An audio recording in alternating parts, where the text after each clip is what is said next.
Hello, today we are talking about shoulder impingement syndrome. This is a particular problem in young age athletes and usually caused by a lot of overhead activities, particularly with weighted training and push-ups basically.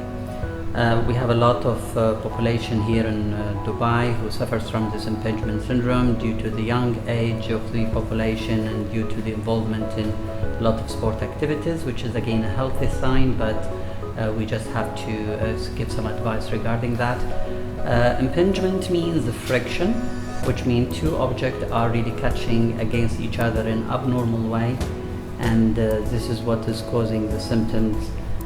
These two objects are the tendons or the rotator cuff tendons, which are passing underneath the acromion, which is the tip bone of the shoulder, and this friction can cause irritation of the tendon and cause inflammation and pain, and eventually continuous impingement and friction can cause these tendons to rupture and causing significant mechanical difficulty with the shoulder movement.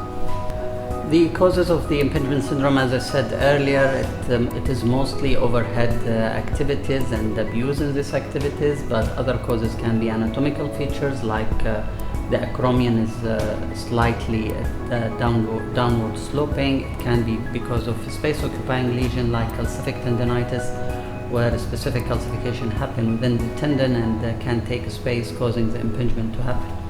In a lot of cases, there's no factors associated and it's just idiopathic. Obviously, the next step is to confirm the diagnosis by taking a history from the patient and examining him, checking the integrity of the rotator cuff, checking specific signs, which is mainly Hawkins sign, impingement sign, just to make sure that the impingement is the main reason of the pain and nothing else. It is very important to differentiate between the two terms, primary impingement and secondary impingement, when we are thinking about the cause of the impingement. And this really carries a very important feature, because whenever we are planning treatment, we should not really ignore these secondary causes, which is the main reason of impingement and secondary impingement. Now, the primary impingement has happened because, as I said, overhead activities and space-occupying lesion, and can be because of ossification of the ligament at the tip of the shoulder, and can be because of the anatomical shape of the acromion bone. This is a primary impingement. Secondary impingement can happen due to instability of the shoulder, where there is inhomogeneous movement in the shoulder due to this instability, and this is causing abnormal movement and muscle contraction and causing to the impingement. Now, once we are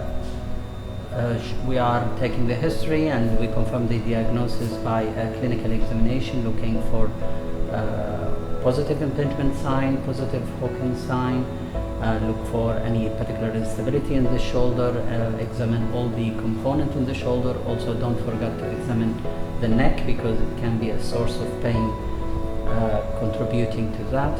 And once we confirm the diagnosis, which can also be done by an MRI scan, we have to think about treatment, and the treatment usually starts in a conservative way in simple cases where we can give non-steroidal anti-inflammatory, and we can proceed to subacromial ultrasound guided injection, and in some cases we can advise with shockwave therapy, particularly in calcific tendonitis. Most of the time, conservative management do the trick, and there's no need for surgical intervention, but obviously if it's failed and if we feel that there is significant impingement and the rotator cuff is under risk of rupture, we consider surgery to be the gold standard for this condition, and we do what we call it subacromial decompression. Using the scope, we take the bursa and some of the bony element of the acromion, which is impinging with the rotator cuff. This will create more space for the tendon to move freely. In that case, there will be no further friction or impingement, and in that case also the risk of rupture of the rotator cuff become very minimal. Thank you.